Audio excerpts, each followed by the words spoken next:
Señoras, señores, buenas noches, bienvenidas al Tablero Dominical, nuestra primera emisión del mes de febrero del año de 2024. ¿Recuerdan aquellos eneros quietos, caldosos de otros tiempos donde de verdad había un receso parlamentario y un forzoso armisticio político por vacaciones en Camboriú? Bueno, nada de eso sucedió. Tuvimos un enero sumamente intenso de acciones y reacciones importantes, de muchas iniciativas del Poder Ejecutivo, de muchas discusiones internas. Como siempre, el peor enemigo del Partido Colorado en el poder es otra facción del Partido Colorado, o que está en la vereda o que está un poquito adentro, como es el escenario actual en las tensiones que existen, y luego las internas del propio bloque cartista, donde hubo conatos de desplazamientos, como el caso de la guerra cada vez más indisimulada entre el actual presidente de la mesa directiva de la Cámara Alta del Congreso, Silvio Adalberto Ovelar, Beto Ovelar, contra el líder de bancada de Honor Colorado en el Senado, el conflictivo senador Basilio Bachi Núñez. Bueno, el otro día tuve acceso a un estudio sobre las 4 estaciones de Vivaldi, de Antonio Vivaldi, y fue tan interesante descubrir, por ejemplo, o redescubrir o poner en perspectiva que en el movimiento que corresponde al verano, el verano era muy quieto, ¿no? El verano barroco no era tunchin, tunchin, tunchin, tunchin, tunchin, todo el mundo pasándola bien en la piscina. Era un tiempo quieto de guardarse, porque los calores veraniegos así lo exigían: lentitud en los movimientos, quietud en las acciones, movimientos mínimos, economía corporal. Luego el otoño era muy intenso, porque eran los esfuerzos de la sociedad de aquel tiempo de acopiar alimentos para recibir el invierno, para pasar el invierno, los rigores del invierno, sin que falte comida, en un tiempo en el que no había recursos para producirlo, solamente consumir lo previamente producido. Y el invierno tenía una cadencia rítmica interesante que, decía el musicólogo, este ostinato del fondo del movimiento del invierno representa algo que era parte de la cultura popular en aquellos tiempos, que era que la gente caminaba por las calles golpeteando los pies para sacarse la escarcha de los zapatos. Bueno, este interesante giro con respecto a cómo era la vida y qué significaban las distintas estaciones en otros tiempos, que también me hacen recordar un estudio que hizo Humberto Eco, que me parece increíble, que el tipo hizo una interpretación de por qué el aullido de los perros en el medioevo era muy distinto de las razones por las cuales aullaban los perros contemporáneos. Pero en fin, las 4 estaciones del año y el verano en particular, que ha sido muy intenso políticamente en Paraguay y con muchos componentes muy desafiantes. Así que tenemos esa misión de registro, de observación, que tiene tantos desafíos encima, tantos tópicos por considerar. Uno de los más comunes, populares y recurridos es el tema de si Santiago Peña es el centro del poder político en este momento, emblematiza el poder político, o es un poder político subrogado detrás del cual, con muy poco disimulo, está el poder de Horacio Cartes, por ejemplo. Ese es un rubro en particular. Y el segundo es el hecho de que este escenario político de dominio hegemónico del Partido Colorado, y particularmente del bloque cartista del Partido Colorado, se da frente a la mayor crisis de las expresiones de oposición en Paraguay. La tragedia del Partido Liberal, a propósito de que estamos en el fin de semana del 2 y 3 de febrero, ni Stroessner logró desarticular tanto el liberalismo como se logró en tiempos contemporáneos después de los resultados electorales de abril del año 2023, de aquel 30 de abril en el que un Partido Colorado que aparentemente había llegado con muchos problemas, sobre todo de carácter financiero, obtuvo cifras demasiado contundentes que confirmaron la victoria del proyecto cartista dentro del proyecto Colorado. Y si pasamos revista a lo que pasa en las cifras de oposición, tenemos la reducción, la dramática capitiminucio nuevamente del partido Patria Querida, que tiene una meritoria representante en la Cámara de Diputados, que es la legisladora Vallejo, de muy valioso aporte, y en la Cámara de Senadores tiene un senador doble chip, que parece tener una agenda propia más afín a pactar con el cartismo si hay cuestiones de conveniencia para los propósitos particulares que el señor Penner tiene para su región del Chaco. Luego tenemos lo que pasó con Cruzada Nacional, que pasó a ser la tercera fuerza de oposición y detonó a semanas de haber empezado el ejercicio del poder. Hoy, Cruzada Nacional tiene una representación diezmada y gaseosa todavía.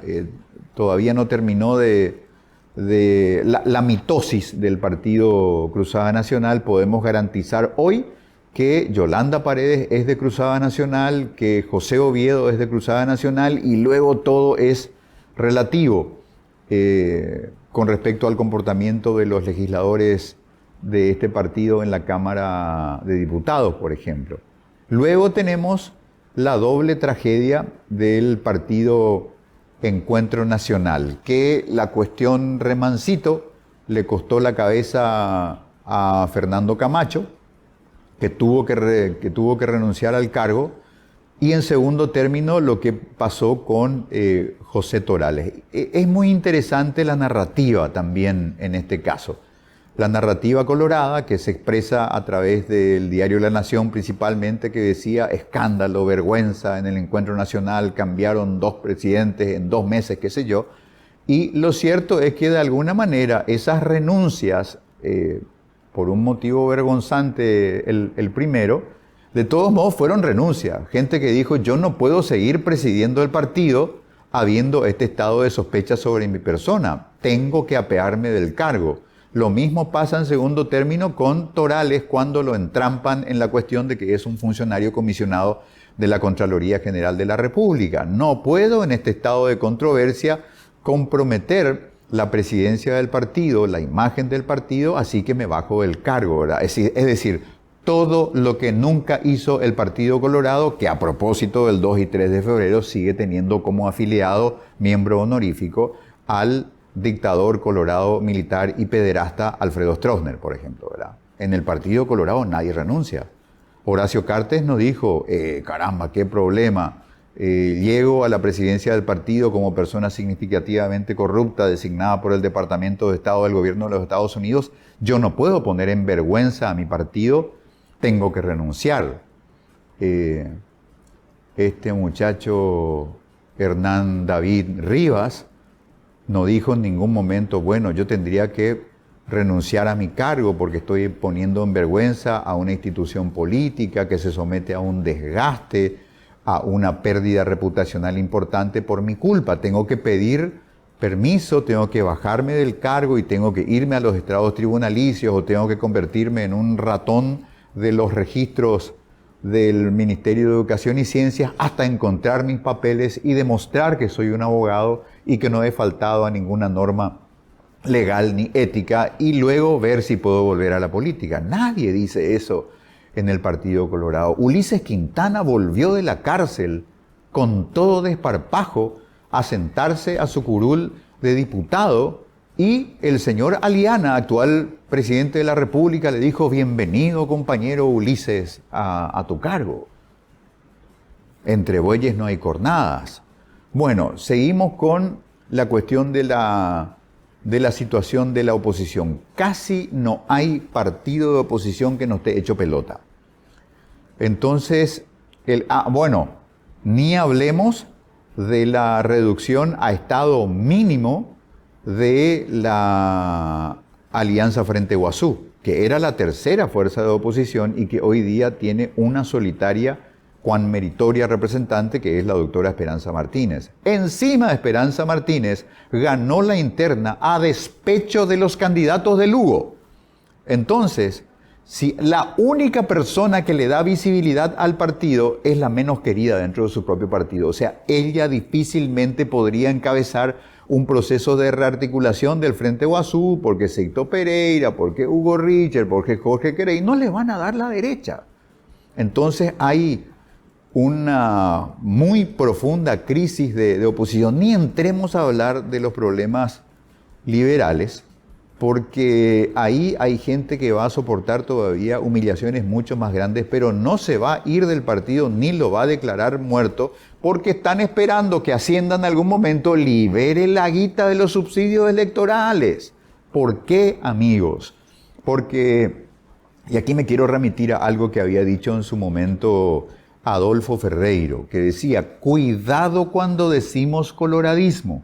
Ya no tenemos que quedarnos en una expresión política y cultural que se remite solamente al territorio de la ANR, Asociación Nacional Republicana Partido Colorado. El coloradismo ya es un fenómeno que penetró profundamente, por ejemplo, en el Partido Liberal Radical Auténtico.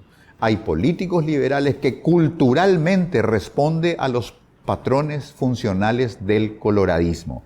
Entonces, dentro de esa forma colorada de pensar la política, hay liberales que dicen, yo tengo que juntar una plata para mi campaña, para ser senador, eso cuesta 1.200 millones de guaraníes y tengo que aportar una cantidad equivalente para mi partido. 2.400 millones de guaraníes la CIECOTEVEA, y van a endeudarse, van a empeñar lo que tienen, la casa, el auto, las joyas de la abuela, porque después, cuando venga el subsidio electoral, ahí van a recibir la contrapartida. Entonces, el Partido Liberal Radical Auténtico va a quedar en este estado de latencia, va a quedar como un gran sepelio con el cajón del partido ahí en el medio hasta que venga la plata.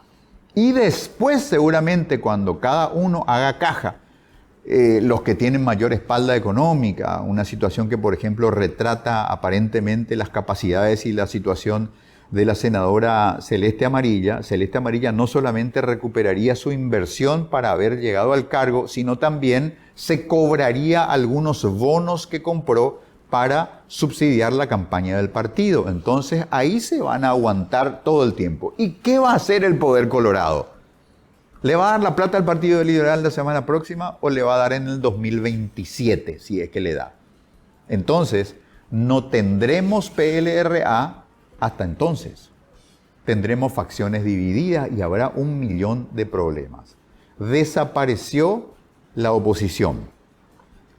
Y aparecieron otros fenómenos que son interesantes. La articulación estudiantil y ciudadana OPAMA, por ejemplo, que protestó y reaccionó y con uso de buena ciencia y recursos mínimos de alguna aparatología informática, lograron establecer la gran estafa del subsidio gubernamental al transporte público. Se descubrió, por ejemplo, cuál era la operativa de algunas líneas de ómnibus donde una misma tarjeta de pasajeros era repetidamente utilizada en una cadencia de tiempo mínima para cargar el IPK, el índice de pasajeros por kilómetro, para falsificar y con ello cumplir el ratio mínimo de pasajeros transportados que les hace a los transportistas, a los empresarios del transporte, beneficiarios del subsidio. Eso logró OPAMA, por ejemplo, ¿verdad? Y por otro lado surgió esta cuestión que es muy interesante de estudiar, la que pasó con los jubilados, cuando el gobierno planteó la creación de la Superintendencia de Pensiones y Jubilaciones, porque hay una especie de obsesión cartista de la concentración del dinero. Y el proyecto ahí era crudamente juntar todo el dinero de las cajas previsionales, centralizarlas en una misma caja, sentarse frente a un montón de plata y a partir de ahí darle usos creativos, ¿verdad?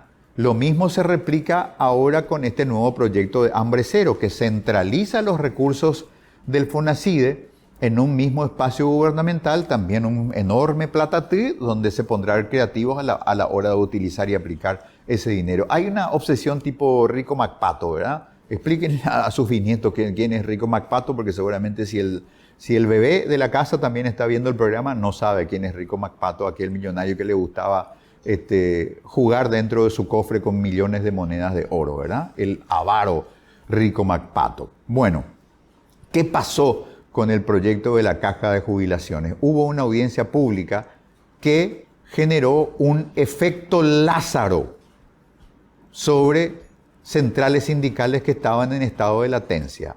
La OTEB y otras articulaciones, la corriente sindical clasista y combativa, por ejemplo, salieron de su largo letargo y se fueron a plantarle cara a los senadores que impulsaban y explicaron el proyecto de la ley de jubilaciones. Y luego vino aquella potente reacción que le puso en reversa al cartismo.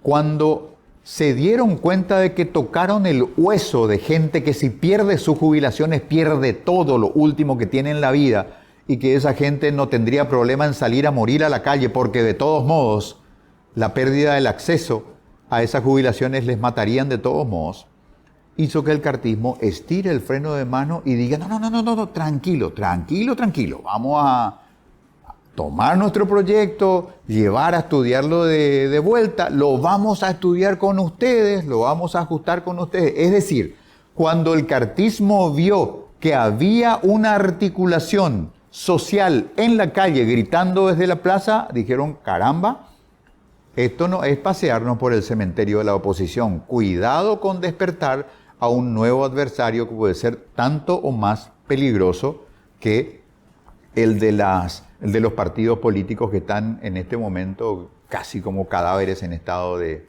descomposición. Estábamos haciendo cuentas a propósito de con qué recursos, por ejemplo, en la Cámara de Senadores se puede enfrentar alguna oposición. Y son básicamente 10 votos. El 20% de la Cámara, si se pone de acuerdo, puede ejercer un voto de oposición. 20%, 20 versus 80, van a perder casi siempre. Van a ser hermosas derrotas, pero van a ser derrotas al fin. Bueno, amigos, perdón por la larga introducción, pero necesitábamos este revalúo de situación para poder entrar y darle contexto a otras cosas que vamos a hablar en esta noche. Recibimos en nuestros estudios al ingeniero Robert Cano, a quien lo conocimos como parte de ese think tank que desde hace más de 10 años piensa la educación en Paraguay, que es Juntos por la Educación. Robert migró de Juntos por la Educación al viceministerio, a uno de los viceministerios de la cartera de Educación y Ciencias, ejerció esa tarea durante años, luego bajó a la arena electoral como parte de la oferta de la Alianza Encuentro Nacional, que también tuvo entre sus candidatas a Steffi Careaga, que también nos visita esta noche. Robert Cano, Steffi Careaga nos traen una iniciativa que tiene que ver con el nepotismo. Robert, buenas noches, ¿cómo estás? Bienvenido. Buenas noches, Quique, gracias por la oportunidad y bueno, contento de estar aquí para hablar del tema del nepotismo. Steffi, bienvenida. Gracias, Quique, y gracias a toda la audiencia que nos está viendo este domingo. Feliz también de poder compartir un poco acá con Robert esta iniciativa popular que aborda una problemática que hoy harta a la ciudadanía, justamente. Bueno, tu nombre de cariño, tu nombre popular es, ¿te dicen Steffi o yo tengo que decirte Estefanía o si no la gente no va a saber con quién estoy hablando? Me dicen Steffi en todas partes, bueno, pero es Estefanía. Steffi Careaga y Robert Cano. Creo que amerita la ocasión, amigos, de poder poner al aire este material que tenemos justamente y que ya viene de la fuente de esta iniciativa, que nos va a explicar en una síntesis audiovisual de qué se trata. Ponemos al aire el material desde acá, por favor. Si te indignan los casos de Nepo Babies, aquí te contamos lo que podemos hacer para bloquear y castigar este acto de corrupción. Entendamos primero que los Nepo Babies existen porque la ley actual define como nepotismo únicamente cuando los nepopapis contratan, sin concurso, a sus propios Nepo Babies. Pero en la práctica, los nepopapis burlan la ley consiguiendo que autoridades cómplices contraten sin concurso a sus queridos Nepo Babies. Así, despreciando el esfuerzo de miles de jóvenes honestos, roban al Estado violando mandatos constitucionales sobre igualdad e idoneidad para el acceso a cargos públicos. ¿Podemos hacer algo? Sí. Podemos tener una nueva ley antinepotismo, utilizando el derecho a la iniciativa popular que dice que, juntando al menos 50.000 firmas, el pueblo puede exigir al Congreso a estudiar la siguiente propuesta. Primero, obligar a las autoridades a declarar la lista de todos sus posibles nepobabies, para quienes estarán prohibidas contrataciones sin concurso o traslados con sobresueldos en cualquier institución pública. Segundo, castigar a los nepopapis, autoridades cómplices y nepobabies, hasta con 5 años de prisión y 10 años de inhabilidad para ejercer cargos públicos, más la devolución de lo robado. Y tercero, evitar que nepobabies adquieran estabilidad laboral, cancelando los contratos irregulares de los últimos 2 años, y haciendo que cualquier evidencia de nepotismo pueda ser denunciada a la Fiscalía a través de Internet.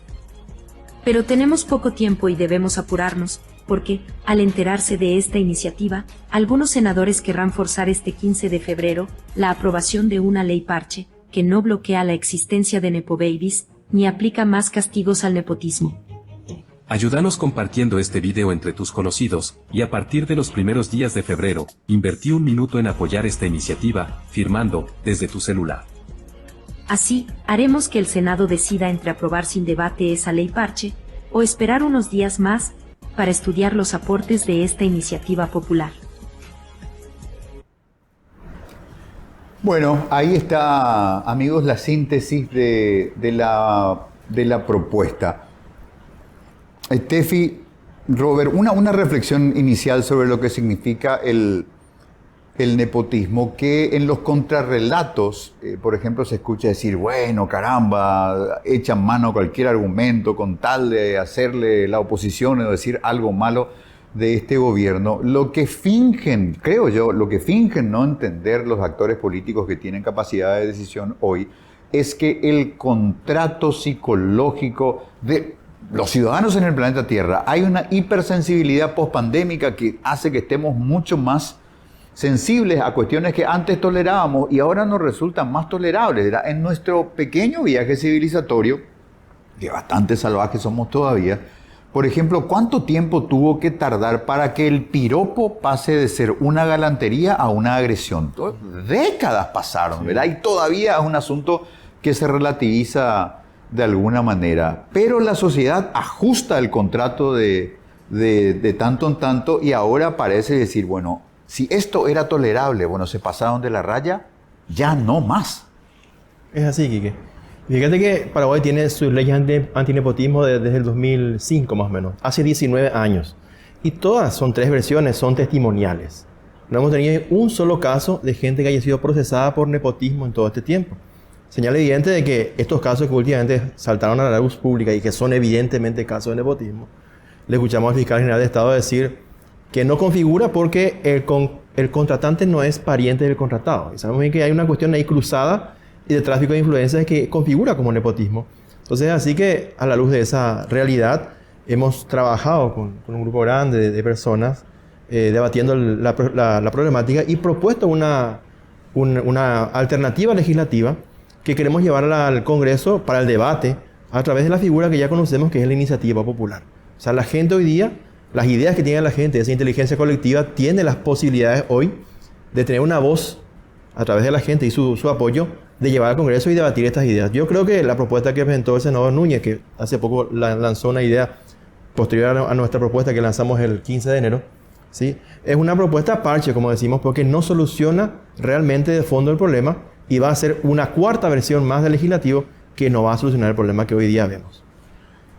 Claro, ahí concurren muchas cosas, Steffi. En primer lugar, este rigorismo técnico de Emiliano Rolón Fernández, que se porta más como un académico que está dando clases en la facultad que como una persona que debería tener el coraje político de decir esto es peor que nepotismo porque pervierten la funcionalidad y las dinámicas naturales de la democracia representativa en el Congreso. Cuando el diputado le pide un favor al presidente de turno de la Cámara, que le contrate a un familiar y así podrían negociar algunos votos o viceversa. El presidente de turno, que suele ser un político poderoso que camina hacia el correligionario y decirle, che, Correlí, vos que no pensás igual que nosotros, ¿qué tal si metemos 2 o 3 de tus parientes y empezás a pensar igual? Es no solamente la contratación en línea directa de funcionarios, sino por razones que falsean la democracia representativa. Es mucho más grave. O sea, mientras el señor Rolón Fernández le pone le echa agua fría al asunto, lo que se ve es un fenómeno inverso mucho más grave.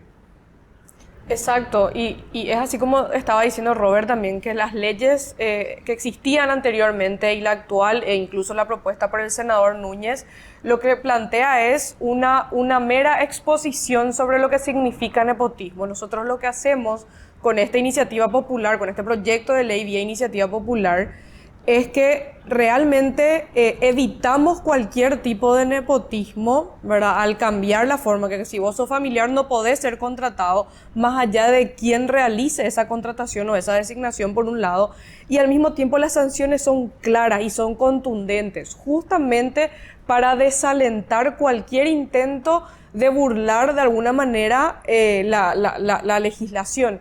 Entonces, y quiero tomar un poco lo que dijiste aquí, que es muy importante. Yo creo que la pandemia, además de sensibilizarnos un poco, nos enseñó que la corrupción sí tiene un costo, porque antes normalizábamos y tolerábamos la corrupción existente como algo normal dentro de la clase política. Sin embargo, la corrupción nos enseñó, la pandemia, perdón, nos enseñó que la corrupción sí tiene un costo. Esos 19.000 paraguayos que murieron porque no había cama, no había oxígeno, no había infraestructura, son consecuencia de la falta de inversión en salud. Y así, a partir de la pandemia nos dimos cuenta de cuánto realmente nos cuesta a los paraguayos toda la corrupción. Y el nepotismo como una forma de corrupción nos demuestra que por cada uno de ellos que estás contratado nos están robando derechos y oportunidades a miles de ciudadanos, y eso ya es intolerable. Y ese hartazgo es el que hoy se demuestra a través de las redes sociales, a través de los espacios, de los medios masivos de comunicación, y yo creo que ese hartazgo es el que va a hacer que podamos nosotros impulsar y presentar desde la ciudadanía un proyecto de ley que realmente ponga fin a esta situación. Claro, es tan revelador también el marco de actuación de quienes hoy representan al poder. El lunes pasado, el presidente Peña, al lanzar el proyecto Hambre Cero, se rodeó de algunas de las personas que están hasta el moño en el tema de los Nepo Babies, ¿verdad? Raúl Latorre, el mayorista de las contrataciones, Beto Velar, etcétera, etcétera. Y que en el caso de Latorre había hecho aquella conferencia de prensa para decir que iba a estudiar, a impulsar, dentro de la lógica del argumento que ya les regaló Rolón Fernández. Entonces, es como una falta de yejechacuá de parte de ellos y además, si agregamos que la iniciativa de estudiar la cuestión del nepotismo viene de un jugador medularmente colorado, en la peor interpretación posible de la acepción colorado, que es Bachi Núñez, no hay que esperar nada bueno de lo que está proponiendo el señor. Sí, fíjate que la propuesta que llevamos al Congreso a través de Iniciativa Popular tiene una mirada diferente. No extiende solamente la concepción del nepotismo al ingreso de las personas a la función pública, sino hay una moneda de cambio corriente también, Quique, que es los comisionamientos.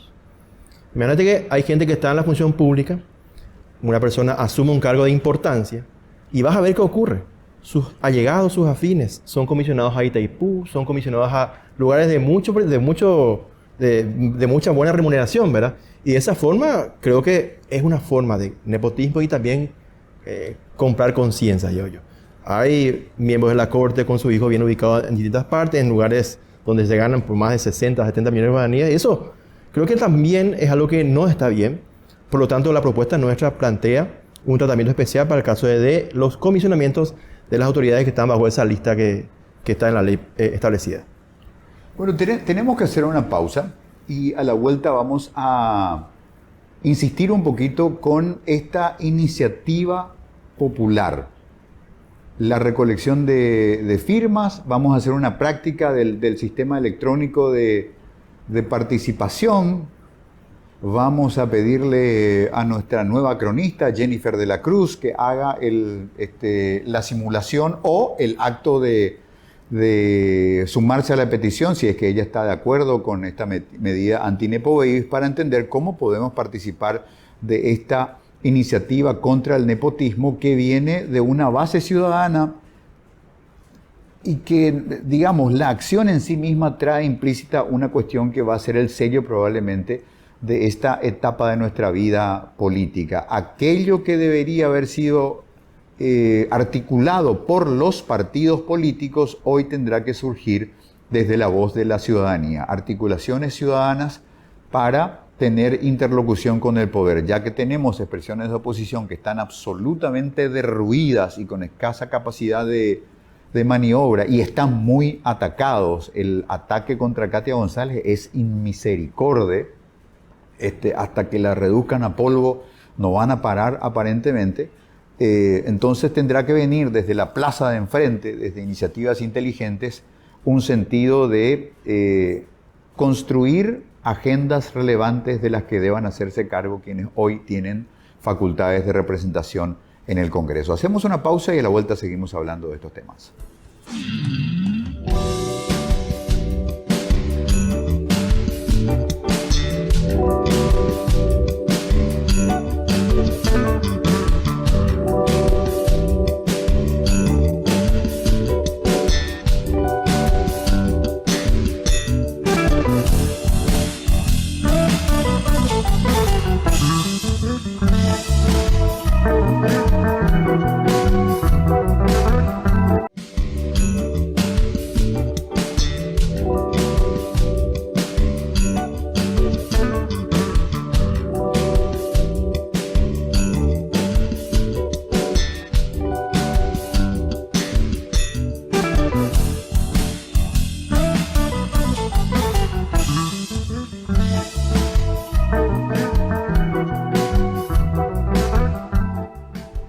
Porque la realidad no se detiene, porque la noticia urgente no descansa ni siquiera en domingo. Tenemos esta cápsula de actualidad informativa con nuestra Repo Baby Jennifer de la Cruz.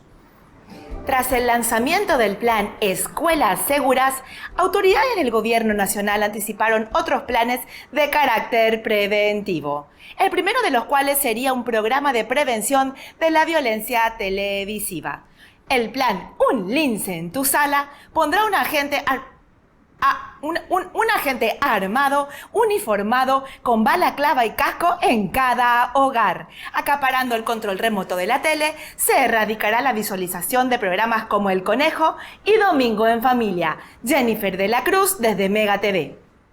Hay más policías para este boletín. En la misma línea de acciones, el gobierno anunció el inminente lanzamiento del plan Un Lince en tu Sopa. En el marco del mismo, habrá un agente lince armado y equipado sentado en la mesa familiar de cada hogar a la hora del almuerzo, con la misión de garantizar que ese mita y malcriado que solo come porquería coma sin quejas ensalada de repollo, soufflé de zapallo, erea, y tomen hasta la última cucharada de sopa. Así se hace patria. Jennifer de la Cruz, Mega TV. Contigo, Quique.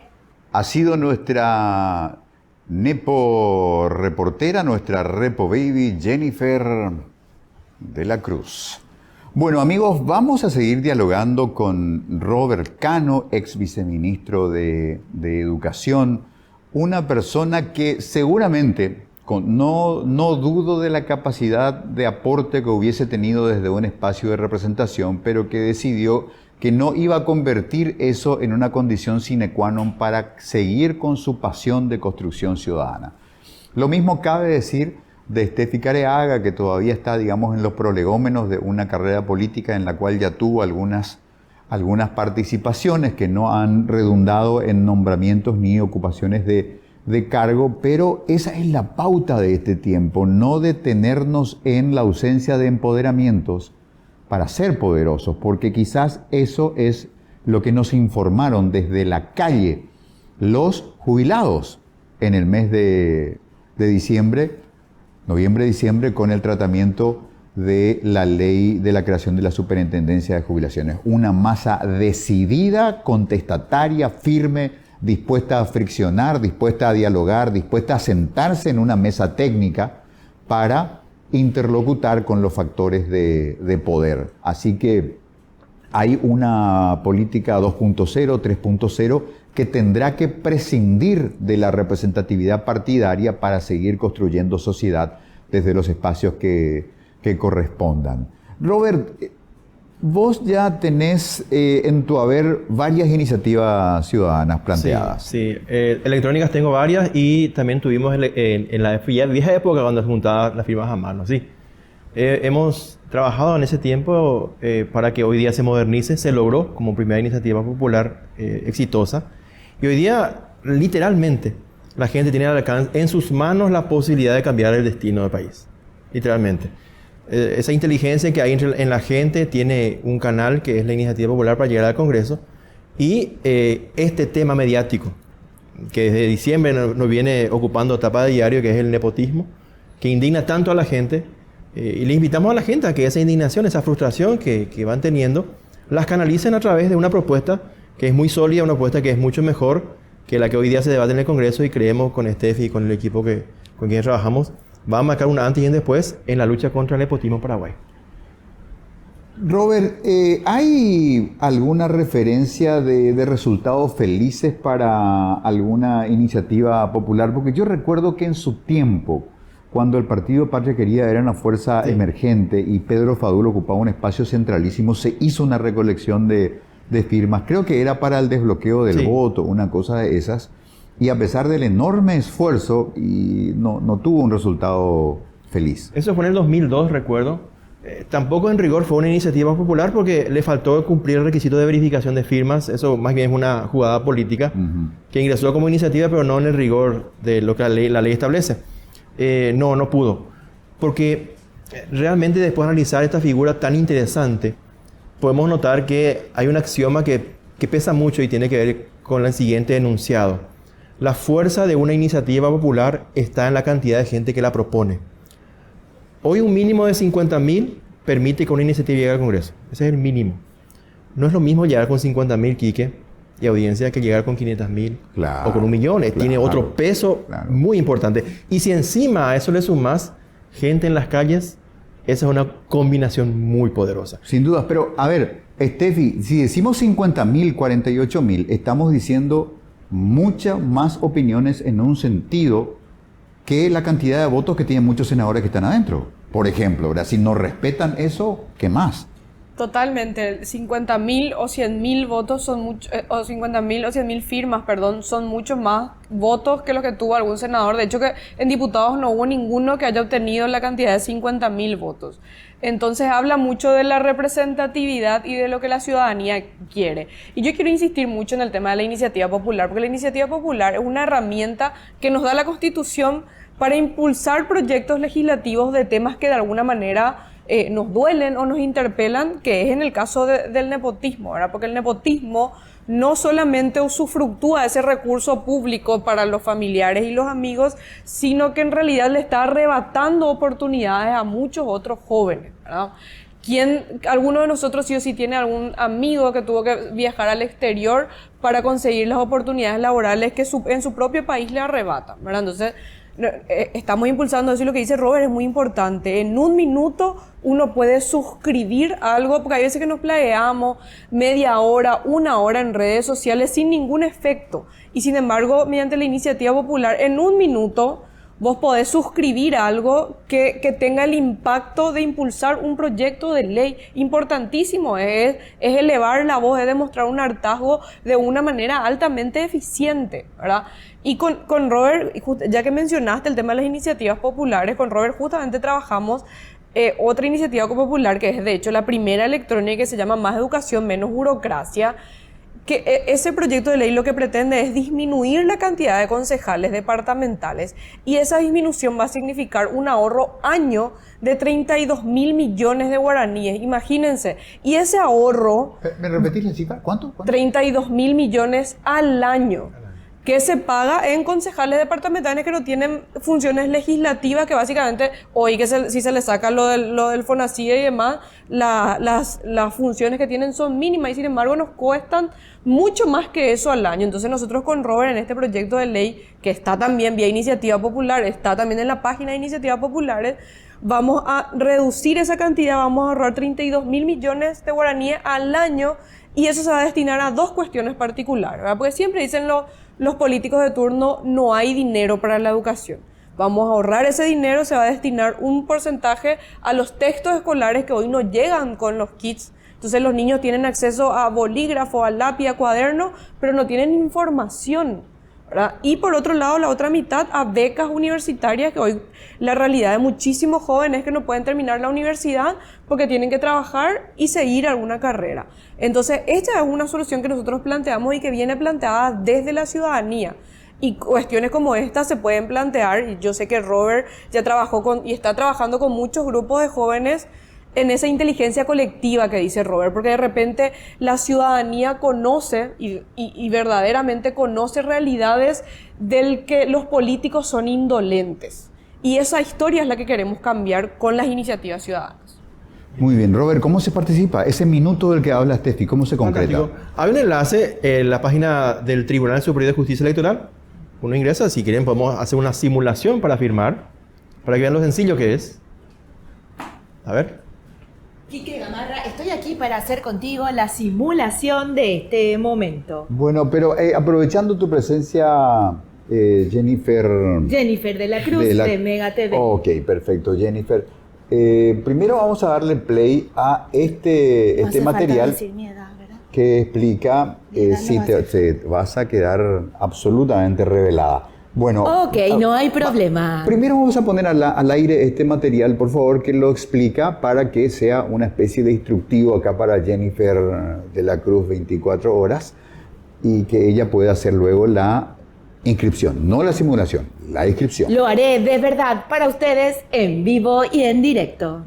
Bueno, ¿podemos poner este material al aire, por favor? Ahí va, ahí va. ¿Cómo firmo Chao Nepotismo? Ingresa al enlace oficial del TSJE que te compartieron.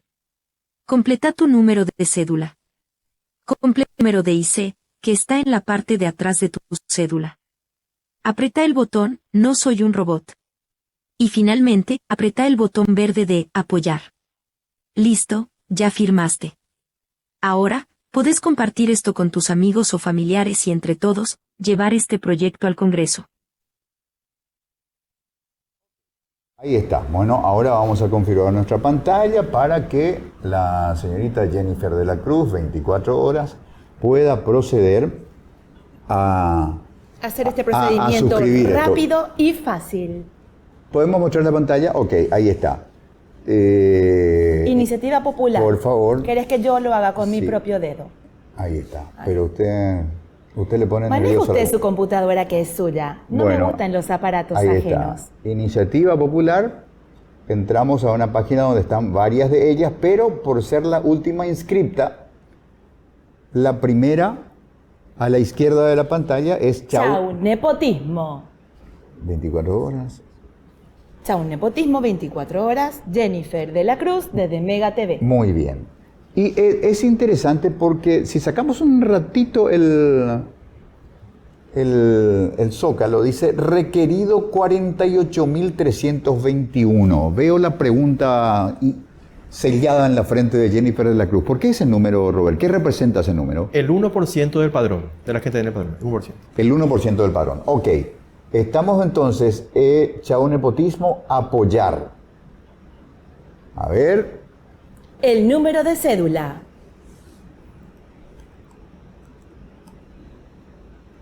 ¿Cuál es tu enter, Quique? El número de IC. Caipucuta. Ipucuta, pero ayapota rápido. Si tiene letras y tiene que ser mayúscula, hay que trancar las mayúsculas. ¿O son todo letras? Espera, ¿dónde está? Acá. Son todos 001. Estoy viendo si estoy haciendo bien. También figura acá, se mueve. No. Quique, ¿podrías borrar, por favor? Voy a empezar de nuevo. Me preocupa que se revela el año de nacimiento. Ok, ahí está el IC, que es una información que está en la zona centro-izquierda de la cara posterior. Podemos enfocar después en algún momento a la izquierda de la cédula antes de ubicación y nacionalidad. Bueno, perfecto. ¿Usted no es un robot, Jennifer de la Cruz? En parte sí. Bueno, ahora... Apoyar. Apoyar. He votado. Está. Muy bien, ahí está. Perfectamente, es algo fácil, rápido y con eso hacemos algo útil para la sociedad paraguaya. ¿Sigo acá o me voy? Haga el remate y retírese. Con ustedes, Jennifer de la Cruz para Mega TV. Contigo, Quique. Muchas gracias, Jennifer de la Cruz. Bueno, ahí está, querido Sencillo, Robert, sencillo. el procedimiento sencillo, expeditivo. ¿Y qué es lo que sigue después? Digamos que se llega al número mágico y se lo supera levemente. Sí. Lo siguiente, Lo siguiente, bueno, el Tribunal Superior de Justicia Electoral va a emitir una resolución firmada por los 3 ministros donde comunican al presidente del Congreso que esta iniciativa cumplió con los requisitos establecidos en la ley. A partir de ahí, los promotores presentan promesa de entrada como un proyecto más ciudadano, este proyecto, y el Congreso está obligado a tratarlo. Se obliga al Congreso a tratar esta propuesta ciudadana. ¿y esa obligación es sui generis o está arreglada? Está arreglada, sí, está arreglada. Dentro de X días. No, habla de tratamiento prioritario por un lado, y habla también la ley de que la comisión promotora, que son los representantes de esta iniciativa, deberán, no dice podrán, deberán estar en las sesiones de las comisiones dictaminantes del proyecto de ley. O sea que la misma comisión tiene las facultades de solicitar el tratamiento en celeridad de estos proyectos en las comisiones, ¿verdad? Es decir, que la hoja de ruta es una vez que ingresó y empezó el trámite y la presidencia remite a comisiones. Es de pensar que la primera comisión será la de Asuntos Constitucionales. Probablemente, y legislación seguramente por la naturaleza. Legislación y codificación. Entonces, cuando esas comisiones senatoriales entran por senadores o por diputados. Es indistinto en este caso. Ok. Puede entrar por diputados o senadores. Nosotros preferimos entrar en este caso por Senado, porque es una instancia un poquito más deliberativa. En diputados hay mucho más conflictos. Correcto. Entonces, cuando se remita a comisiones, esas comisiones tendrán que convocarlos a ustedes para que participen de ella. Así es. La comisión promotora comunica a las comisiones dictaminantes quiénes son los representantes de esa comisión para poder ir a debatir en ese momento. Y eso ya genera cierta presión también a las comisiones dictaminantes. Bueno, a partir de ahí las comisiones remiten sus dictámenes al Pleno y esto en un día determinado se mete en el orden del día, Y entra en se plenario. debate y se vota. Así es, tal cual. Bueno, qué interesante la cuestión de los Nepo Babies. ¿Hay o no hay excepciones, Robert? La ¿Qué excepción- pasaría, Steffi, con el hijo, la hija de un político profesional que va y concursa en un lugar y consigue su puesto? ¿No? Siempre estará sobre ella el manto de la duda por la consanguinidad. No. Parientes abstenerse cuando tu papá llegó al cargo, olvídate de tu carrera, salvo que preexista. Claro, sí, definitivamente muy buena pregunta, Quique, porque esa es uno de los cuestionamientos que probablemente salten en primer momento, ¿verdad? Porque lo que van a decir es, ¿acaso nosotros por el mero hecho de ser familiares, hasta el cuarto de consanguinidad o segundo de afinidad, tenemos vedada la posibilidad de ocupar estos espacios públicos, ¿verdad? Y la respuesta es no. Porque pueden hacerlo a través de los concursos de méritos y oposiciones o los concursos públicos de oposiciones. Lo que se quiere garantizar con esta iniciativa popular y lo que debería estar garantizado en nuestro Estado de Derecho en realidad es la igualdad de oportunidades. Esa igualdad de oportunidades es lo que hoy está violada, por decirlo de alguna manera, ¿verdad? No existe una libre competencia. Yo, Estefanía Careaga, no puedo ir a competir en igualdad de condiciones con Montserrat Aliana, a pesar de que yo tengo 3 títulos, hice esto, lo otro, y ella creo que todavía no tiene ningún título profesional. Entonces lo que se quiere es garantizar la libre competencia y la igualdad de oportunidades, que es un derecho consagrado en la Constitución aparte. Entonces, todos ellos van a poder acceder a través de un previo concurso y ese concurso debe estar transparentado de manera a poder visibilizar cuáles son las aptitudes que se tuvieron en cuenta para la contratación. Ahora, qué interesante que haya saltado en boca de Beto Ovelar y la semana pasada en boca del ex senador Galaverna el libro de Robert Sandel que habla de la tiranía de la meritocracia, ¿verdad? Qué enojado, que estamos ópicos, medalla de oro, uta, bueno, jeta, ahora recibir los mejores puestos y los mejores cargos, marapio, la llaman daco religionario, ¿verdad? Es muy interesante que nos desembosadamente hayan tomado un libro de miren, esto se escribió en Harvard y en Harvard se habla de la tiranía de la meritocracia. Claro, pero igual no hay que caer en cinismos e hipocresías, porque finalmente, sí, la meritocracia poco se da en estos espacios públicos, y finalmente fue Beto Velar quien en un sincericidio, como se dice, señaló justamente las dificultades de la educación, ¿verdad? Él, por un lado, por querer decir que su hijo accedió a una buena educación, terminó evidenciando lo siniestro del sistema educativo paraguayo, que finalmente es responsabilidad de ellos.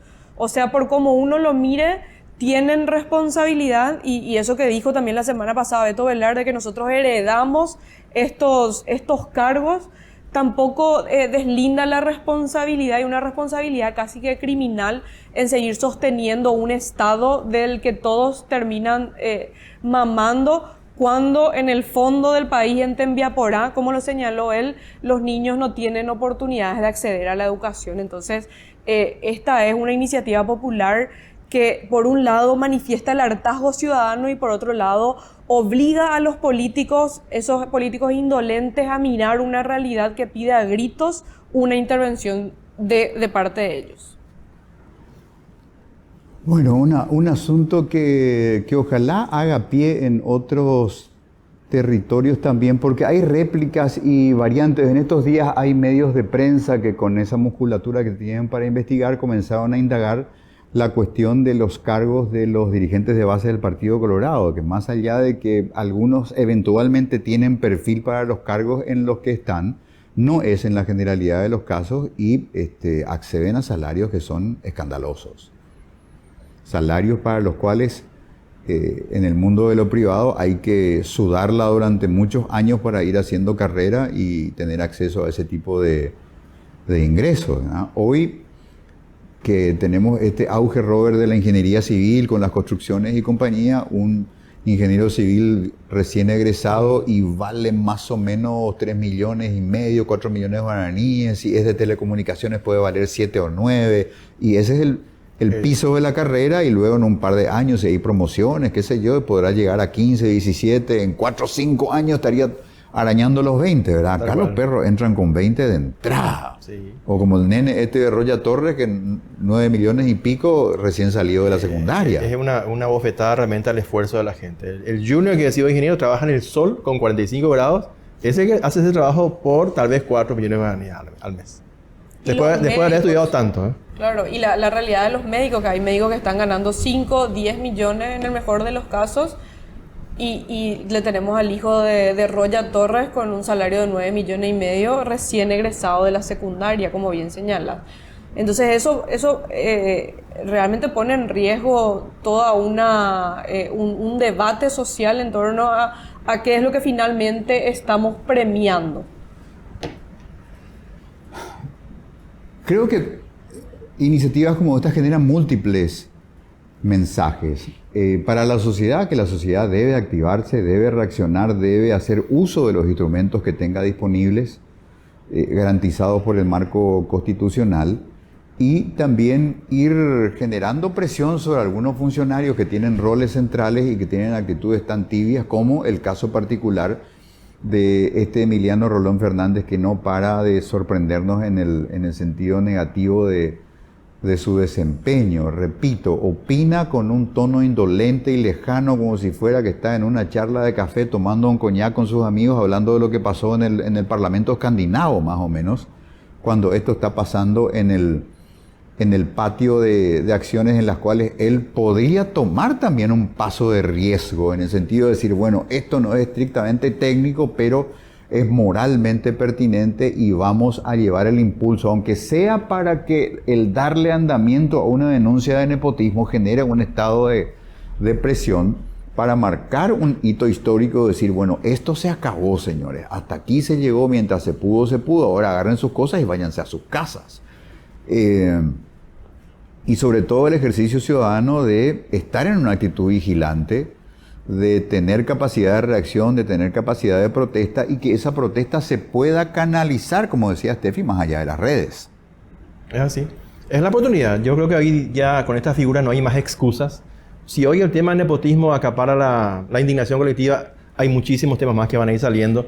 Estoy seguro que de esta primera experiencia que consideramos va a ser exitosa, que va a llegar al Congreso como primera iniciativa popular electrónica y se va a generar un debate de ideas en el Congreso muy interesantes, tal vez esto inspire a que a futuro más iniciativas se animen a llevar propuestas interesantes de la gente, porque alguna vez me dijo un legislador y me gusta siempre decirlo, hay mucha más inteligencia fuera del Congreso que dentro del Congreso.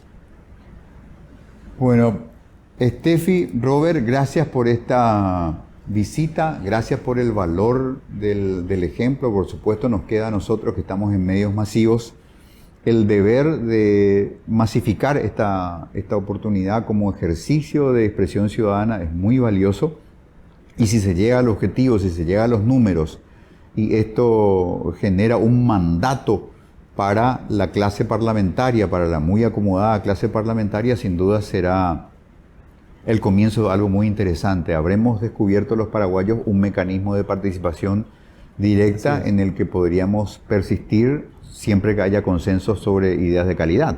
Correcto. Y es básicamente, como me gusta decirlo, es despertar a un león dormido, que es justamente la participación ciudadana, y hoy se ha facilitado al mínimo, el mínimo esfuerzo. Hoy día uno tiene que hacer estando donde está, no hay excusas, el tiempo, el espacio, el lugar donde uno esté, ya le permite a uno participar. Así que animamos a la gente a que tome su teléfono, ingrese el enlace, y si está indignado por esto, y imagino que sí, nos dé su apoyo firmando la iniciativa. Y sobre ese punto, nomás sumar que cualquier ciudadano paraguayo en cualquier parte del país y en cualquier parte del mundo puede firmarlo. Eso es muy interesante, porque nosotros nos escriben y nos dicen: yo estoy fuera del país y estoy fuera del país a raíz de esto, porque no conseguí oportunidades en mi país. Bueno, esta es una manera de mostrar esa indignación, ese dolor que tenés por tener que estar lejos de tu familia, fuera de tu país. Podés firmar, podés suscribir la iniciativa popular siempre y cuando seas elector inscripto en el padrón electoral. Cualquier ciudadano paraguayo en cualquier rincón del mundo puede, y yo creo que debe suscribir para poner un tope y un punto final a esta realidad que hoy nos duele. Steffi Careaga, Robert Cano, nuestros invitados de la primera hora en esta edición dominical del Tablero.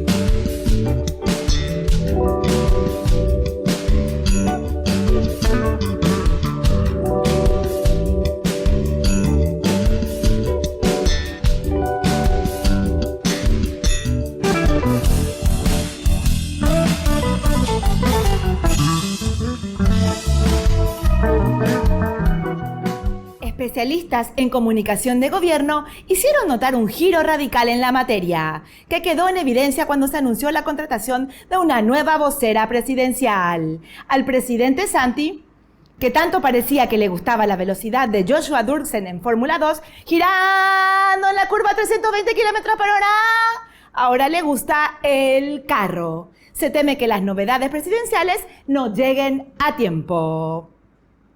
Jennifer de la Cruz para Mega TV. Al fin hay humo blanco en Para Uno. Después de semanas de incertidumbre y especulaciones de todo tipo, Olimpia tiene un nuevo presidente. En sus primeras declaraciones, el nuevo mandamás decano prometió poner coto al sobreendeudamiento y a las derrotas en partidos fáciles ante adversarios muy pliqui. Se viene el Olimpia Sónico. Entradas en venta en Red UPS. Contigo, Quique. Muchas gracias, nuestra Repo Baby Jennifer de la Cruz, con esta cápsula de actualidad informativa.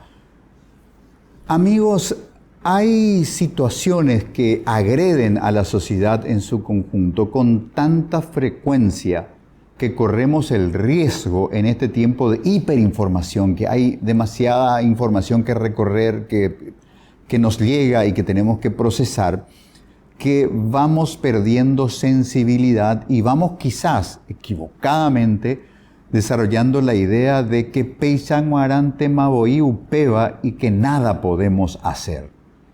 No tenemos que entregarnos ni resignarnos ni normalizar el feminicidio. Es por eso que queremos dedicarle unos minutos con la ayuda de la directora de género del Ministerio Público, la licenciada Elida Faole, a poner en la pantalla las pésimas cifras con las cuales el problema feminicidio empieza en el año 2024. Elida, buenas noches, ¿cómo estás? Muy buenas noches, Enrique, muy buenas noches a todo tu equipo de trabajo y muy buenas noches a toda la audiencia.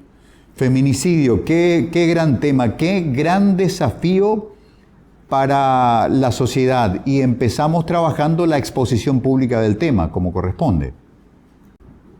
Asimismo, lastimosamente en el 2024 recordaremos que ya en el primer día del 2024 nos despertamos con un caso ya de feminicidio, ¿verdad? Y cerrando lo que hace al mes de enero, actualizando los números, porque la semana pasada habíamos sacado unos primeros datos del cierre del mes de enero, pero el último día del mes de enero se generó nuevamente un caso. Así que cerramos ese mes con 5 hechos de feminicidio. En una de estas causas incluso se investiga otra tentativa más de feminicidio. ¿Por qué? Porque recordaremos que el autor fue en busca de su expareja y la madre, saliendo en defensa, es la que es asesinada por el autor. Entonces, en ese caso, por ejemplo, tenemos un hecho de feminicidio más una tentativa de feminicidio. Son 5 casos en el mes de enero. Elida, ¿tendrías más o menos grosso modo o con exactitud las cifras de feminicidio 2023? Sí, en el 2023 nosotros tuvimos 45 casos de feminicidio y 44 casos de tentativa de feminicidio. A eso nosotros le sumamos, como oficina de género, otros 8 casos donde no fueron tipificados como feminicidio, por eso no está dentro de la estadística de feminicidio, pero sí de muerte de mujeres en otras circunstancias que no son precisamente sobre inseguridad ciudadana. Entonces, cuando hablamos de ese total del 2023, estamos hablando de prácticamente 100 casos en un contexto de extrema violencia para una mujer. Eso significa que cada 4 días una mujer fue víctima de una situación de extrema violencia, haya fallecido o no, porque la tentativa, para que la gente entienda, la tentativa es aquel hecho donde el autor tiene la intención de matar a la víctima, pero por un factor externo a él, la víctima sobrevive, no porque él se haya arrepentido. Entonces, sumándole estos 3 escenarios de feminicidio, de tentativa y de los otros 8 hechos que están tipificados como homicidio, dan un total de 100 casos, lo que nos lleva a que cada 4 días una mujer fue víctima de un escenario de extrema violencia. Y a esto le sumamos lo que estamos viendo en pantalla, que son los casos de violencia familiar en el 2023. Y tuvimos en el 2023 34.898 casos de violencia familiar. ¿Por qué es importante abordar también este tema? Porque el escenario previo a un feminicidio es el contexto de violencia familiar. Y vemos que desde el 2015 al 2023 hubo un incremento de casi 243% de los hechos de violencia. Entonces, como sociedad tenemos que abordar esto. Porque si bien estos son números de hechos consumados, lo que nos falta como Estado es trabajar las políticas públicas de prevención. Y eso empieza desde la casa, desde la educación cuando somos chicos, la primera infancia, un niño, un adolescente, un joven, porque luego va a ser un adulto violento. Entonces, todos como sociedad y en especial los padres, tenemos que abrir los ojos y abordar este tema.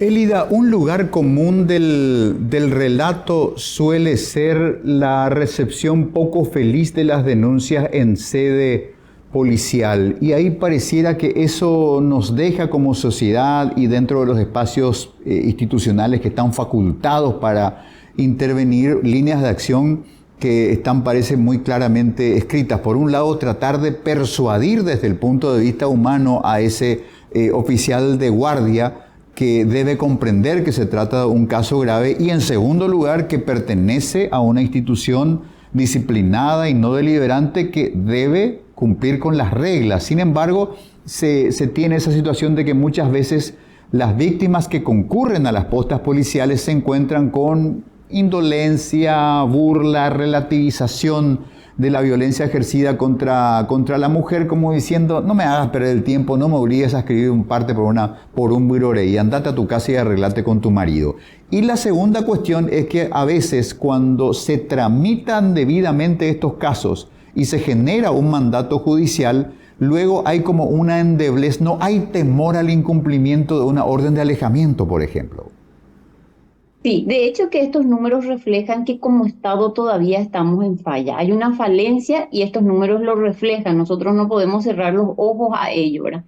Y parte mucho de diversos factores. Por un lado, lo que vos mencionabas, eso que está naturalizado y los funcionarios públicos no escapan a esa naturalización de patrones culturales donde la violencia, el abuso sexual en niños y otros hechos son nomás luego parte del aspecto privado de una familia y que no hay que meterse.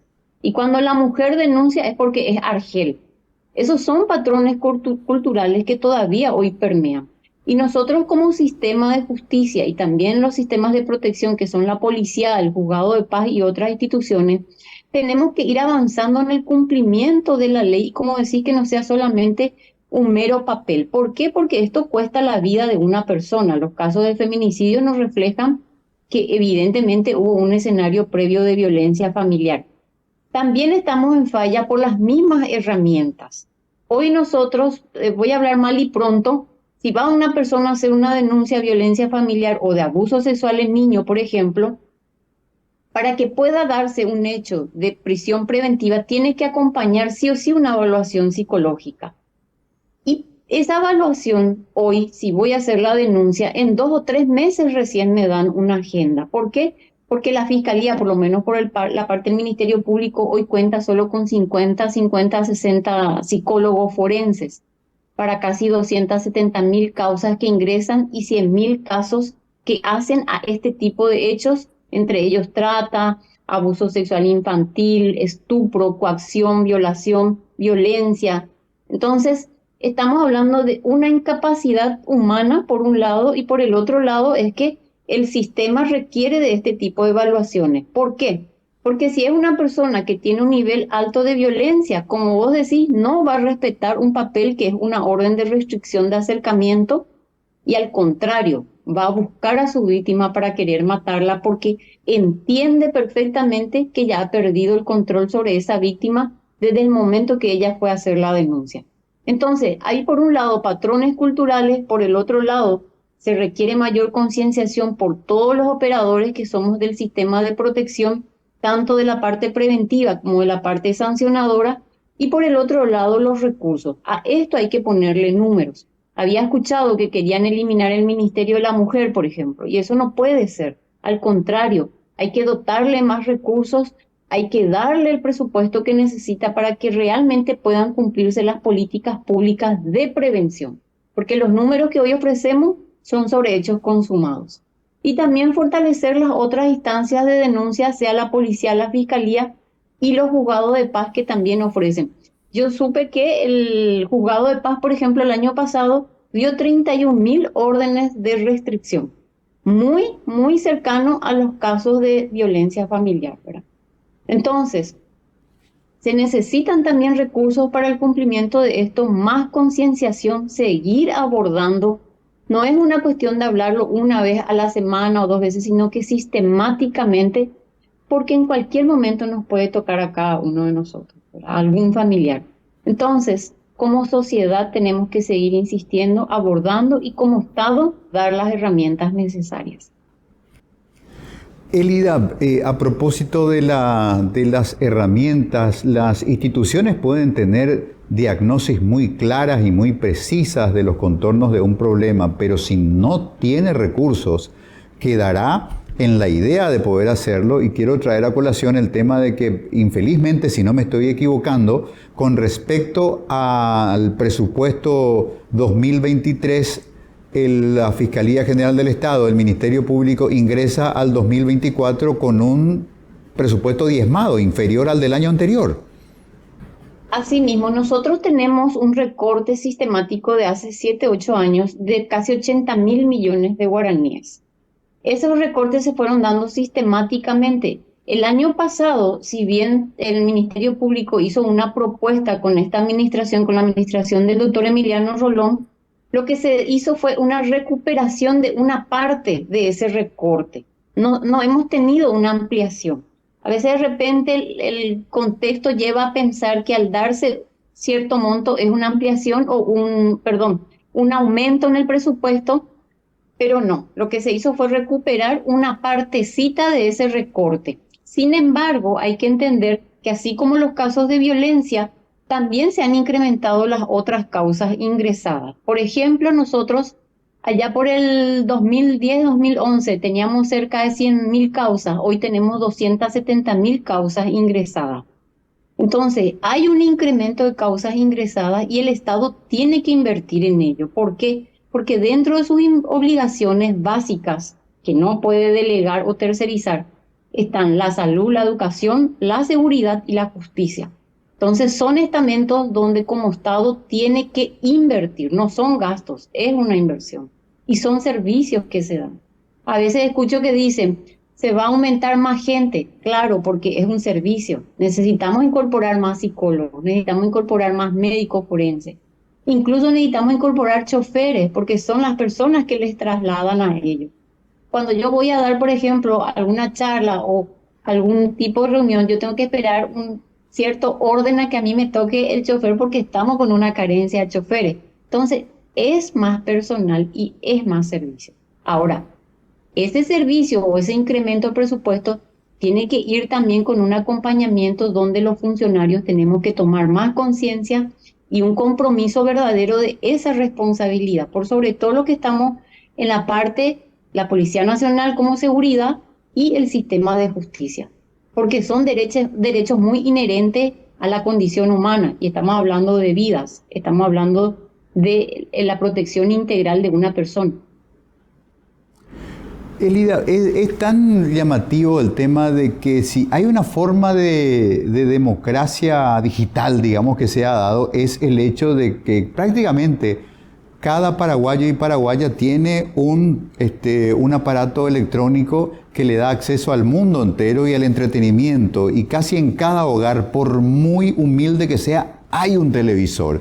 Y esos televisores y estos aparatos nos muestran la historia de cómo las mujeres van evolucionando, se hacen fuertes, dirigen empresas, dirigen gobiernos.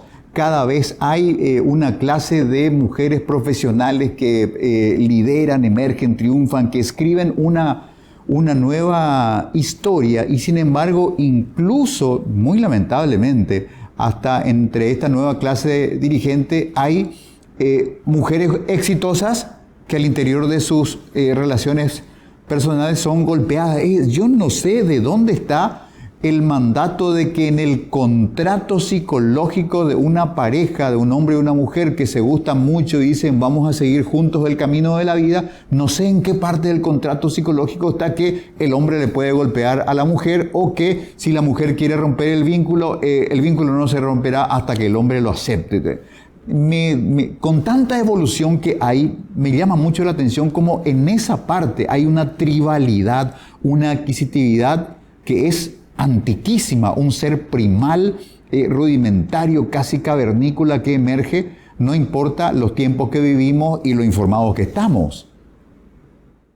Sí, qué importante lo que señalas, porque hay dos aspectos que hay que resaltar. Por un lado, está muy arraigado psicológicamente y también culturalmente ciertos patrones sociales. Y también por el otro lado, la indefensión que ciertas personas pueden tener por ciertos aprendizajes que han tenido desde pequeños.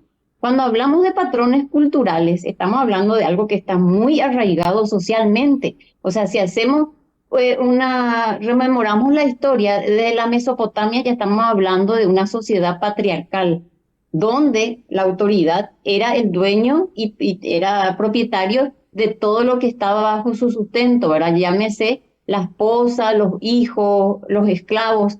Ese concepto patriarcal permea en el tiempo y es muy difícil porque son patrones culturales y sociales. A eso se le suman las herramientas de indefensión o de defensión que puede tener una persona psicológicamente. Voy a dar otro ejemplo, los casos de bullying. ¿Por qué un chico puede ser víctima de bullying y otro no? Porque uno de ellos, el que es víctima de bullying, no ha podido adquirir las habilidades o las herramientas que le permitan defenderse de un entorno hostil. Y eso generalmente se adquiere en la primera infancia. Y a veces como padres, y no quiero quedar en culpabilizar, sino más bien en tomar conciencia. A veces los padres estamos tanto en el día a día del trabajo que no hacemos caso a esa primera infancia.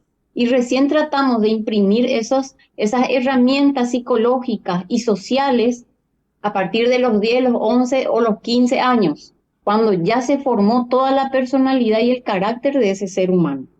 Hasta los 4 o 5 años nosotros podemos ir impregnando esas herramientas sociales de interacción con su entorno, de comunicación con su entorno y además valores, de no mentir, no robar, ¿verdad?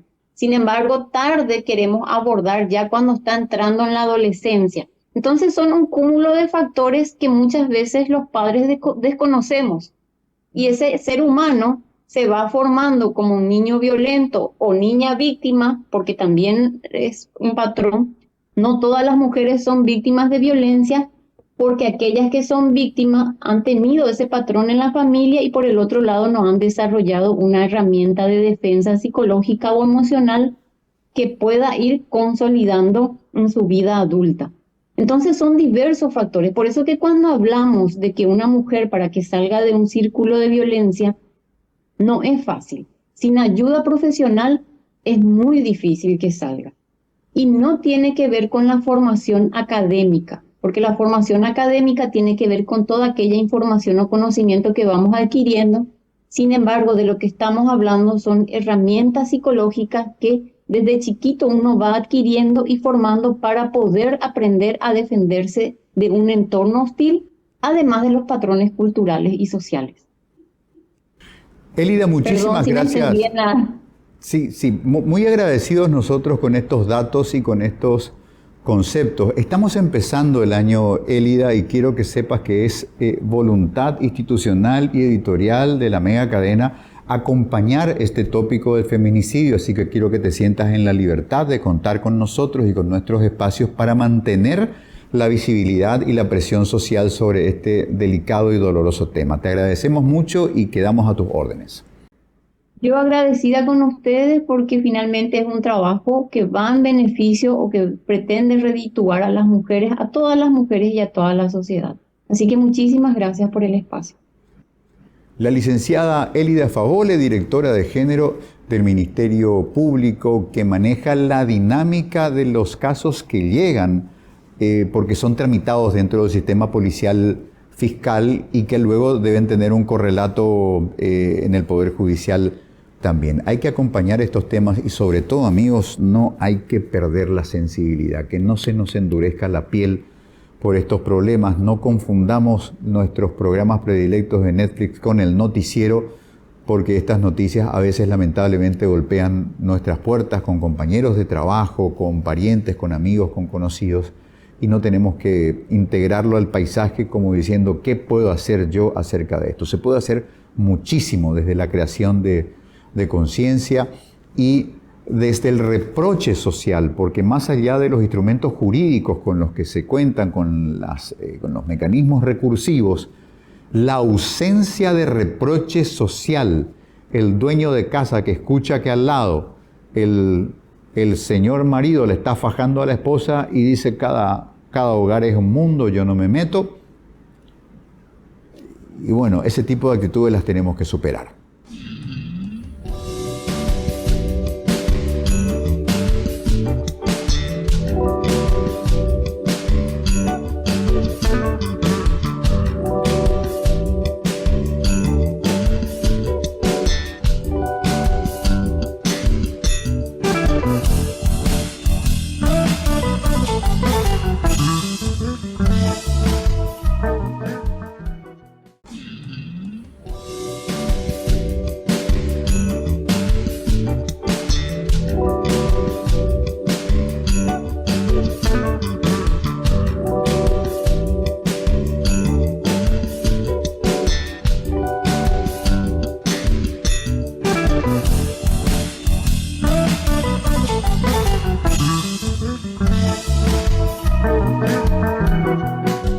Apenas a 5 meses del nuevo gobierno, que casi no tuvo tiempo de hacer nada porque estuvo muy ocupado peleándose con los argentinos, con los brasileros, con la Unión Europea. Vengan de a uno, carajo. La calificadora de riesgo Standard & Poor's elevó la calificación del riesgo país de Paraguay. O sea, o ahora te suben la calificación por moquetearle a tu vecino, o es un logro más del gobierno de Marito. Felicitaciones, ministro Oscar Llamosas. Jennifer de la Cruz para Mega TV. El gobierno de Santi Peña estaría barajando cambios en distintas instituciones públicas. Debido a su gran éxito como agente de promoción inmobiliaria, el senador Bachi Núñez sería nombrado titular del INDERT, para que en cada rincón del país haya un remancito.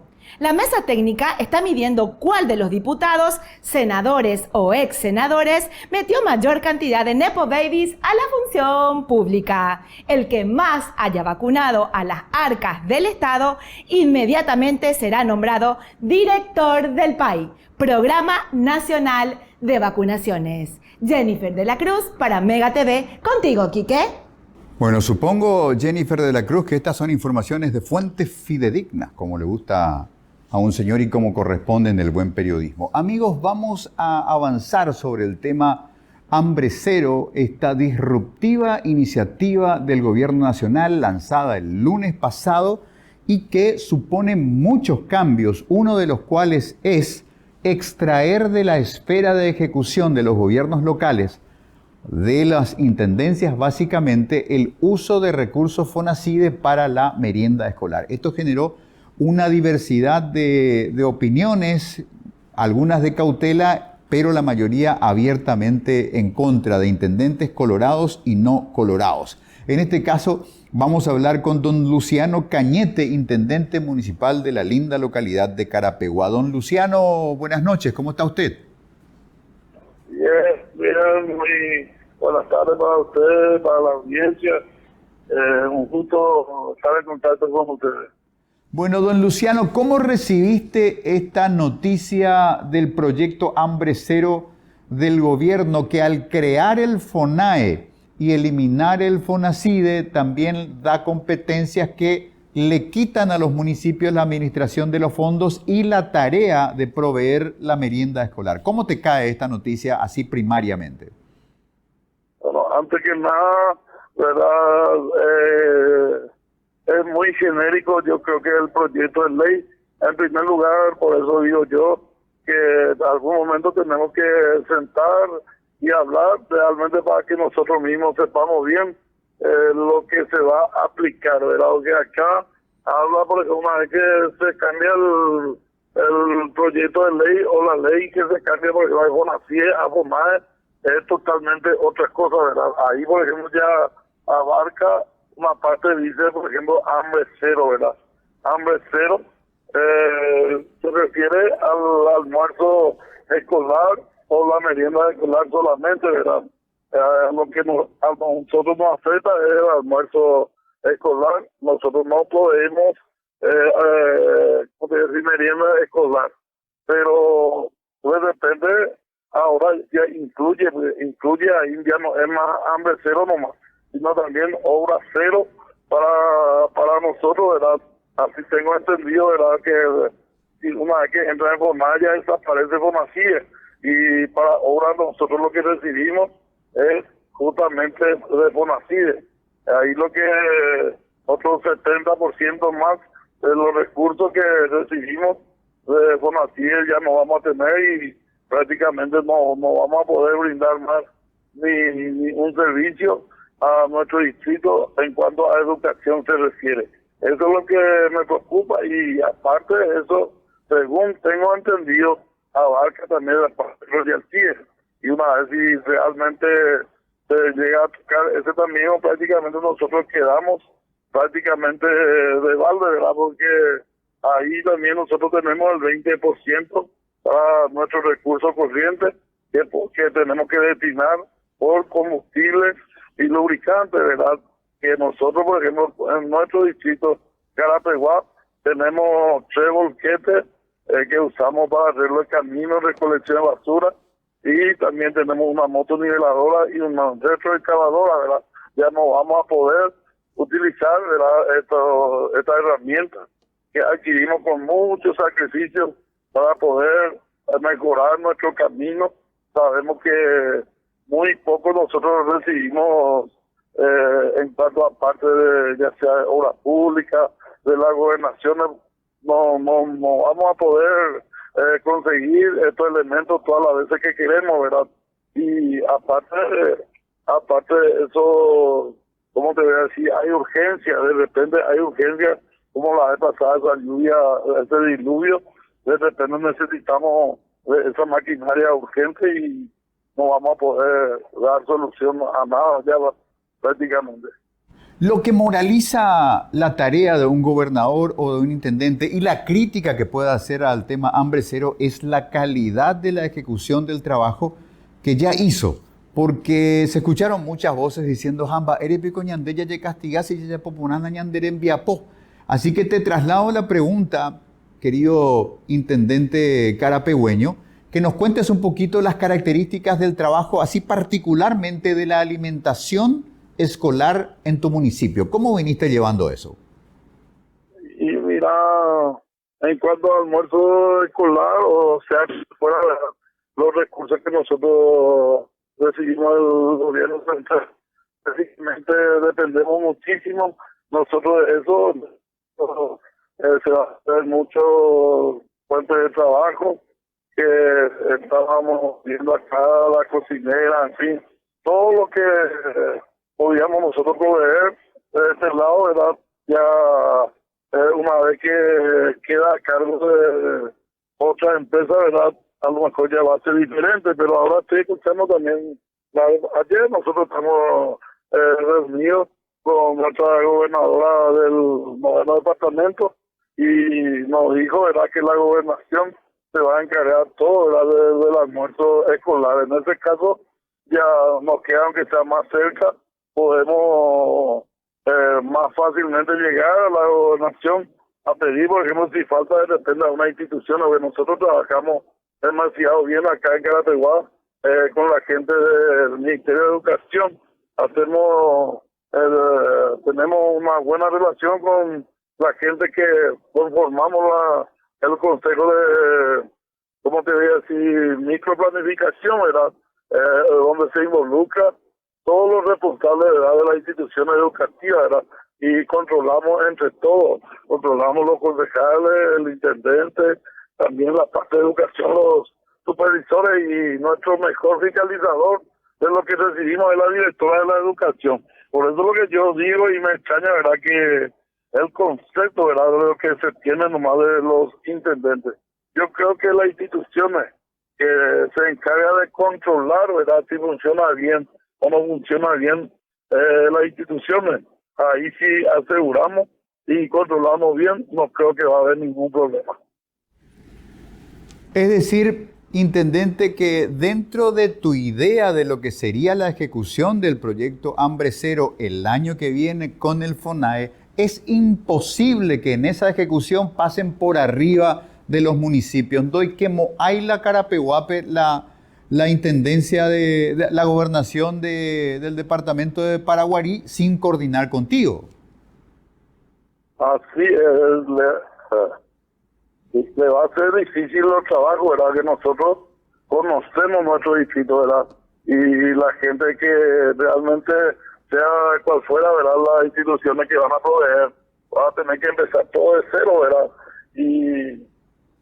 y aparte, no creo que va este proyecto de ley, así como está, ha de prosperar, ¿verdad?, porque yo creo que por algo la municipalidad se pone en cada distrito también, ¿verdad? Si no, pues hay que cerrar todo nomás también los municipios, ¿verdad?, una vez por todos, si es que no hay confianza en esa institución. Y yo lo que les puedo asegurar a ustedes, ¿verdad?, que las instituciones más controladas del Paraguay ha de ser los municipios. Puede haber algunos intendentes, ¿verdad?, que no cumplan estrictamente, ¿verdad?, el control que se encarga de nosotros. Nosotros tenemos control la Contraloría, Auditoría Ejecutiva, Contabilidad Pública. Al último, UDM tiene que autorizar para que se nos pueda transferir, ¿verdad?, de Hacienda. Yo creo que aparte de eso tenemos los concejales municipales, ¿verdad?, que también son los contralores, ¿verdad?, de todo lo que nosotros estamos ejecutando, ¿verdad? En cuanto a seguridad de control, yo creo que a lo mejor la institución municipal es lo que más se controla, ¿verdad? Y también, pero si es una decisión del gobierno, la verdad que poco nosotros recibimos ya el tema de recursos para almuerzo, y es que realmente confía más en las instituciones, ¿verdad?, que pueda proveer estos alimentos, y si realmente hambre cero, sería bueno también, ¿verdad?, si en esa parte nomás, yo de mi parte, al menos hablo de forma personal, podía decir, por ejemplo, que va a salir beneficiado los niños. No tengo ningún problema, ¿verdad?, para que realmente esto que nosotros no vamos a poder atacarlo, eso sí es que una decisión, ¿cómo te voy a decir? Sin consultar, sin nada, y si no aplica eso, la que ya está ya. Pero me parecería a mí, por ejemplo, se podía hacer una mesa de diálogo y hacer bien las cosas ya, bien armónico, para que realmente todos podamos salir bien, ¿verdad? Se cambia el concepto también de nosotros, ¿verdad? Yo soy una persona trabajadora también. Hasta hoy no tengo amigos en ningún periodo, ni un solo problema, ni una sola denuncia en la fiscalía, ni en ninguna parte, ¿verdad? Y decía que estoy auditado casi todos los años y nunca hay problema, ¿verdad? Y yo creo que esas cosas se podían medir a cada instituciones, en cada distrito, ¿verdad?, de acuerdo a cómo están trabajando, ya sean los Royaquíes, Bonacíes, todo lo que el Estado, y también por recursos propios, también nosotros estamos auditados. Así es que los países más, no hay que actuar que no hay esa confianza, ¿verdad? Pero si ellos piensan, ¿verdad?, por ejemplo, 3 veces más o 4 veces más, ¿verdad?, cargar el recurso para el almuerzo y la merienda escolar, si va a ser beneficiado los chicos también, yo creo que no estaría mal, ¿verdad? Pero si es que de nosotros nomás se le va a sacar todo, ya sea del Fonacía y los recursos, ¿verdad?, para que tengamos hambre cero y no se pueda ejecutar nada. Yo creo que va a ser un problema, acuérdense de mí, que sí o sí, si eso ocurre, que vamos a tener un problema en la parte de estructura.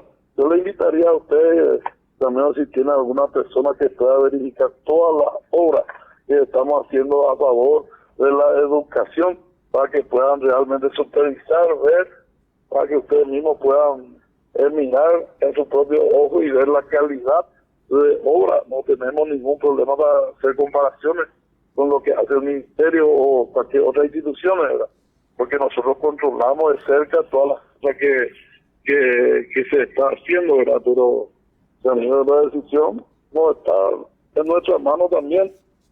Intendente. Vamos a ver, pero yo confío muchísimo en la capacidad también de nuestro presidente, ¿verdad?, que van a tener oportunidad con nosotros para dialogar, para realmente ver cómo va a ser mejor, cuál es el camino mejor, ¿verdad?, para que esto puedan salir mejor, ¿verdad?, a favor de los niños y a favor de nuestra educación. Y es que de mi parte, yo hablo así, con todo respeto, así como te digo, de mi parte siempre voy a poner el mejor empeño, al menos esa parte muy sensible que es el almuerzo escolar de los niños. No creo que persona consciente, ¿verdad?, y que tiene familia también, tiene que pensar 5 o 6 veces, ¿verdad?, para perjudicarle a los chicos, ¿verdad?, en el tema del almuerzo escolar. Pero el concepto que se está haciendo, se está teniendo por los internet, es lo que a mí me preocupa en este momento, mi apreciado amigo. Intendente, me queda un minutito y te quiero trasladar una pregunta. Cuando se le preguntó acerca de esta situación hambre cero al intendente de Asunción, él dijo, es un alivio para mí porque Fonacide para mí era un problema. ¿Sentís lo mismo o si te quitan el Fonacide prácticamente te quitan capacidades para seguir gobernando como intendente?